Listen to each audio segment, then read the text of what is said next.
আমরা যারা মুসলমান, আমরা মুসলমানেরা ইহুদি খ্রিস্টানদের সংস্কৃতি, ইহুদি খ্রিস্টানদের কৃষ্টি কালচার মেনে নিতে পারি না। সুতরাং আজকের যে রজনীটা, এটা মুসলমানদের কোনো রজনী না। 2021 সালের শেষ দিন আজ। সামনে যে রজনী আছে, ওই রজনীর 12টা 1 মিনিট থেকে 2022 সাল শুরু হবে। আর এই 2022 সাল আগমন উপলক্ষে সামনের আজকের রজনীটা হবে অত্যন্ত উৎসবপূর্ণ রজনী। যে রজনীতে অনেক যুবকেরা গভীর রাত পর্যন্ত সজাগ থাকবে। কখন 12টা 1 বাজবে আর তখন তারা নববর্ষের খুশি আনন্দ উপভোগ করবে। আর ইংরেজি নববর্ষের আনন্দের উৎসবের উপভোগের নিয়ম হলো গান বাদ্য, ঢোল তবলা, নৃত্য পরিবেশন, মদ জুয়া, বেহায়াপনা, অশ্লীলতা। এগুলো হলো তাদের আনন্দ, উৎসাহ, উদ্দীপনা, এছাড়া ভিন্ন কিছু নয়। এই রজনীটা যে পরিমাণ গুনাহ হবে, শয়তান মানুষদেরকে যে পরিমাণ গুনাহের ভিতরে লাগিয়ে দিবে, সারা বছর মানুষেরা এত পরিমাণ গুনাহের ভিতরে ডুবে থাকে না। তাহলে আমরা যে বছরটাকে বরণ করলাম, শয়তানের পদাঙ্ক অনুসরণ করে যে বছর উদযাপন করলাম, সারা বছর শয়তানের পথ ছাড়া ভিন্ন কোনো পথ পাওয়া আমাদের জন্য সম্ভব হবে না। বর্তমান আমাদের দেশে 3টা সন প্রচলিত রয়েছে। একটা হলো আরবিতে হিজরি সন, আর একটা হলো বাংলা সন, আর একটা হলো ইংরেজি সন। এই 3টা সন মূলত আরবি সন, হিজরি সনটা ছিল আমাদের একেবারে পুরাতন, একেবারেই শুরু, যেটা হযরতে ওমর ইবনুল খাত্তাব রাদিয়াল্লাহু তাআলা আনহুর শাসনামলে এই হিজরি সন গণনা শুরু করা হয়। আর এটাকে ধরা হয় রাসূল করিম সাল্লাল্লাহু আলাইহি সাল্লাম যখন মক্কাতুল মুকাররমা থেকে মদিনাতুল মুনাওয়ারায় হিজরত করেছিলেন, ওই হিজরত থেকেই হিজরি সনের সূচনা করেন। আর এটার ঘোষণা হয় হযরত ওমর ইবনুল খাত্তাব রাদিয়াল্লাহু তাআলা আনহুর শাসনামলে। আর সম্ভবত যতটুক ইতিহাস বিজ্ঞানীগণ তাদের ইতিহাসে উল্লেখ করেছেন, হযরত ওমর ইবনুল খাত্তাব রাদিয়াল্লাহু তাআলা আনহুর শাসনামলেই সমুদ্র পথে বাংলাদেশে ইসলামের আবির্ভাব ঘটে, বাংলাদেশে ইসলামের আগমন ঘটে থাকে। তো বাংলাদেশে আমরা তাহলে প্রথমে হিজরি সনেই বাংলাদেশের মধ্যে প্রচলিত ছিল। বাংলাদেশে যখন 1201 খ্রিস্টাব্দে ইখতিয়ার উদ্দিন মোহাম্মদ বিন বখতিয়ার খলজি তিনি যখন তার ক্ষমতার অধিষ্ঠিত হন, তখন তিনি তার আমলে ইসলামের বিজয়, ইসলামের নিকেতন, ইসলামের বিজয় ডঙ্কা তিনি ওড়ান। আর তখনই তিনি রাষ্ট্রীয়ভাবে হিজরি সনের সূচনার গণনা শুরু করেন। ইখতিয়ার উদ্দিন মোহাম্মদ বিন বখতিয়ার খিলজির আমল থেকেই রাষ্ট্রীয়ভাবে এই হিজরি ক্যালেন্ডারের মাধ্যমে গণনা শুরু করা হয়। রাষ্ট্রীয় যে কার্যাদি রয়েছে সেগুলোর গণনা হিজরি সনের নিয়ম মাফিকই তারা শুরু করে থাকেন। এটা তখন চলতে থাকে একেবারে মুঘল সম্রাটের আমল পর্যন্ত। মুঘল সম্রাট আকবর যখন ক্ষমতা দখল করেন, তার ক্ষমতা পর্যন্ত এর সূচনা হিজরি সনের মাধ্যমে সব কিছুর কার্যাদি শুরু করা হয়। এরপরে আমাদের মাঝে বাংলা সন নতুন করে অ্যাড করা হয়। হিজরি সনের সাথে গণনার ক্ষেত্রে বাংলা সন নতুন করে অ্যাড করা হয় 963 হিজরিতে। 963 হিজরি 16ই মার্চ 1585 ইংরেজি সন থেকে বাংলা নতুন ক্যালেন্ডারে বাংলার সূচনাও শুরু করা হয় হিজরি সনের পাশাপাশি। আর সেটা হয় শাহানশাহ আকবর এর উত্তরাধিকার সূত্রে তিনি যখন দিল্লির মসনদে অধিষ্ঠিত হন, দিল্লির মসনদে বসেন, তখন থেকে এই বাংলার সনটা শুরু করেন।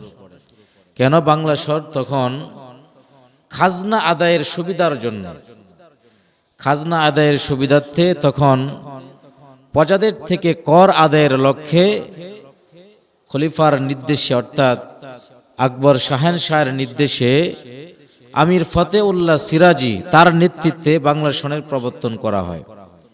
তখন থেকে এই কর গণনা শুরু করা হয় পহেলা বৈশাখ থেকে, শেষ করা হয় চৈত্র মাস পর্যন্ত। তখন থেকে ক্যালেন্ডারে হিজরি সনের সাথে বাংলা সনকে অ্যাড করা হয়। এভাবে চলতে থাকে 1757 খ্রিস্টাব্দ পর্যন্ত। এরপরে 1700 সালের গোড়ার দিকে তখন উপমহাদেশে, আমাদের উপমহাদেশটা ছিল বাণিজ্যিক এলাকা, বিভিন্ন দেশ থেকে বাণিজ্য করার জন্য বণিক কাফেলারা এই দেশে আগমন করেন। ওই বণিকদের সাথে সাথে ইংরেজরাও এই উপমহাদেশে আগমন করেন, ব্রিটিশরাও এই উপমহাদেশে আগমন করেন। তবে তারা ব্যবসার উদ্দেশ্যে আসে নাই, তাদের সুরতান আকৃতিটা ছিল ব্যবসার সুরতে, কিন্তু তারা মূলত এসেছিল মুসলমানদের হাত থেকে ক্ষমতাকে ছিনিয়ে নিয়ে তারাই ক্ষমতার মসনদে বসবে, এটাই ছিল তাদের মূল মতলব, মূল লক্ষ্য উদ্দেশ্য। তাদের সেই উদ্দেশ্য নিয়েই তারা মুসলমানদের সাথে উঠা বসা শুরু করে দেয়। আস্তে আস্তে করে মুসলমানদের ভিতরে ঢুকতে থাকে। এভাবে তারা এক পর্যায়ে 1757 সালে 23শে জুন নবাব সিরাজউদ্দৌলা তখন ক্ষমতায় ছিলেন। সেই নবাব সিরাজউদ্দৌলার সাথে ইংরেজরা একটা যুদ্ধ করেন, যেটাকে পলাশির যুদ্ধ বলা হয়। ওই পলাশির যুদ্ধে আসলে মুসলমানরাই বিজয়ী হতো, কিন্তু প্রধান যিনি সেনাপতি ছিলেন নবাব সিরাজউদ্দৌলার পক্ষের, যিনি প্রধান সেনাপতি ছিলেন, সেই প্রধান সেনাপতি মীর জাফর মুসলমানদের সাথে বেঈমানি করেন, নবাব সিরাজউদ্দৌলার সাথে প্রতারণা করেন, গোপনে ইংরেজদের সাথে চুক্তিবদ্ধ হয়ে তখনই কিন্তু এই যুদ্ধে মুসলমানরা পরাস্ত হয়। চিরস্থায়ীভাবে এই নবাব সিরাজউদ্দৌলা থেকে তারা ইংরেজরা ক্ষমতাকে উঠিয়ে নেয়। ওই যে ইংরেজরা ক্ষমতায় নিয়েছে, এরপর থেকে ইংরেজরা আমাদের মাথার উপরে চেপে বসেছে। মুসলমানদের তাহজিব তামাদ্দুন কৃষ্টি কালচারকে তারা পর্যন্ত ধ্বংস করে দিয়েছে। এরপর থেকে যখন ইংরেজরা ক্ষমতায় আসেন, তখন থেকে ক্যালেন্ডারে তৃতীয় আরেকটা সন গণনা শুরু হয়, সেটা হলো ইংরেজি সন।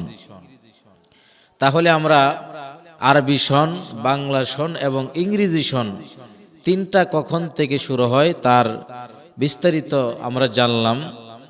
তবে ইংরেজি সনের মূলত সূচনা হয়, তারা যীশু খ্রিস্টের জন্ম সন থেকে তারা এটার সূত্রপাত করেন।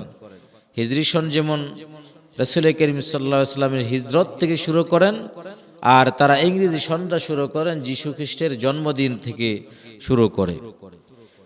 সুতরাং এখানে আমরা তিনটা সন পেলাম। মুসলমানদের ঐতিহ্যের সন হলো মুসলমানদের তাহজিব তামাদ্দুন, মুসলমানদের বিশ্ব মুসলিমের জাতীয় সন হলো হিজরি সন। বিশ্ব মুসলিমের জাতীয় সনের নাম হিজরি সন। বিশ্ব মুসলিমের জাতীয় সনের নাম ইংরেজি সন নয়, বিশ্ব মুসলিমের জাতীয় সন হচ্ছে হিজরি সন। কারণ হিজরি সনের সাথে শরীয়তের অনেক বিধি বিধান সম্পৃক্ত রয়েছে। নামাজ, রোজা, হজ, যাকাত, এই বিধিবিধানগুলো এগুলোর সাথে হিজরি সনের সাথে সম্পৃক্ত রয়েছে।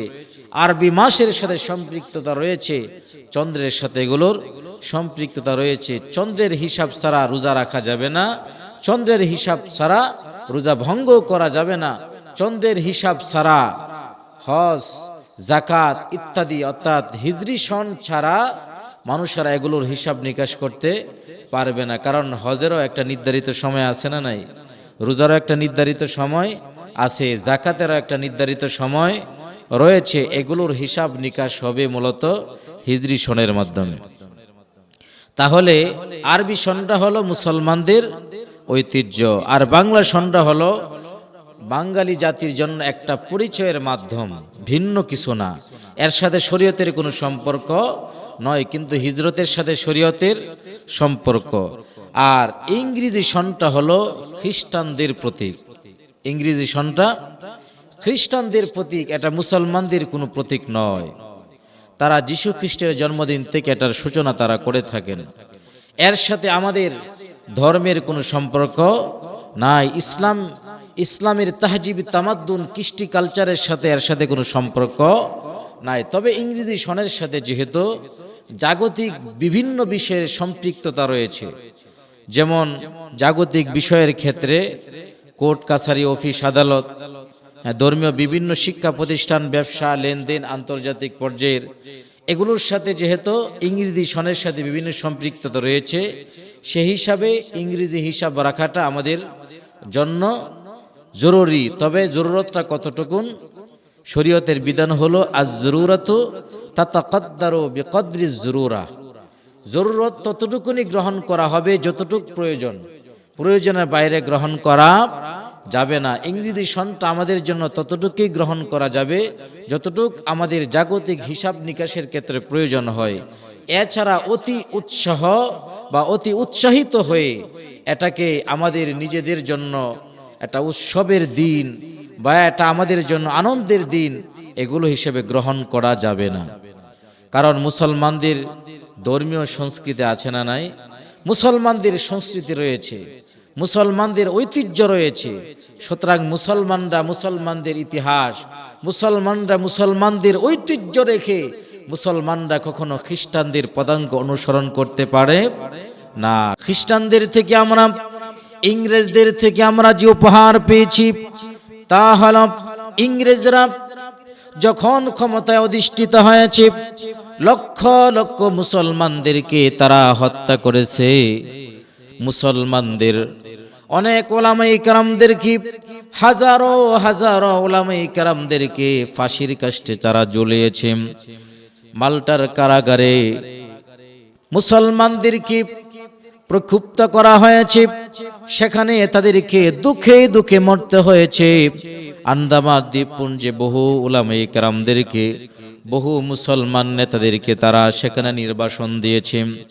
শুধু তাই নয়, স্পেনের গানাডায় আমরা জানি লাখো লাখো মুসলমানদেরকে মসজিদের ভিতরে ঢুকাইয়া আগুন দিয়া জ্বালায়া পোড়ায়া মারাছে ওই ইংরেজের দল। মুসলমানদেরকে এভাবে অবরুদ্ধ করে তারা হত্যা করেছে।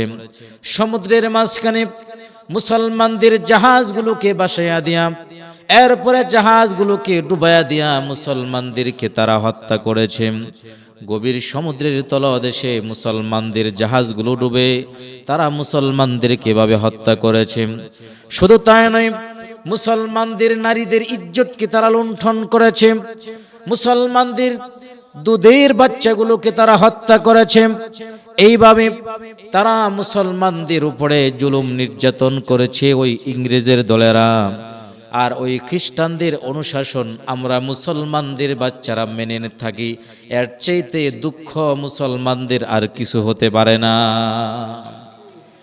যেই বেঈমানের দল মুসলমানদেরকে এই সেকাল থেকে একাল পর্যন্ত মুসলমানদের উপরে নির্মম নির্যাতন করতেছে, আর আমরা দিবস আসলে পরে তাদের সাথে আমরা উৎসাহ উদ্দীপনার সাথে আমরা এগুলো করে থাকি।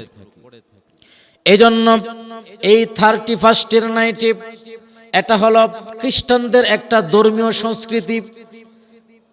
খ্রিস্টানদের ধর্মীয় সংস্কৃতিতে তারা এই নাইটে তাদের যে কার্যপ্রণালী তা হলো গান বাদ্য, অশ্লীলতা, বেহায়াপনা, মদ পান, জিনা ইত্যাদি হলো ওই রাতের তাদের আমল। আর মুসলমানের বাচ্চারা তাদের অনুকরণ করে ওই রাতের বেলায় যে কাজগুলো করে থাকে গুনাহের ভিতরে ডুবে থাকে। ইংরেজদের এই সংস্কৃতি তারা গ্রহণ করে থাকে। অথচ খ্রিস্টানরা ইহুদিরা মুসলমানদের কোন অনুশাসন তারা মানে না, মুসলমানদের কৃষ্টি কালচার তারা গ্রহণ করে না, মুসলমানদের কোনো ধর্মীয় সংস্কৃতি তারা গ্রহণ করে না। আর আমরা মুসলমান হয়ে খ্রিস্টানদের সংস্কৃতি গ্রহণ করে সারাটা রাত আমরা গুনার ভিতরে ডুবে থাকি। এগুলো থেকে নিজেরাও বিরত থাকতে হবে এবং মুসলমানদের কলিজার টুকরা সন্তানদেরকে বিরত রাখতে হবে। আমার কোন সন্তান যেন খ্রিস্টানদের এই সংস্কৃতি গ্রহণ না করতে পারে, খ্রিস্টানদের ধর্মীয় এই সংস্কৃতি পালন না করতে পারে। এজন্য আমাদের সন্তানদেরকে আজকের এই রজনীটা আমরা সজাগ রাখবো। তারা যেন এই রজনীতে ঘর থেকে না বের হতে পারে, তারা যেন এই রজনীতে আমরা সাবধানতার সাথে আমাদের সন্তানগুলোকে নিয়ন্ত্রণ করব।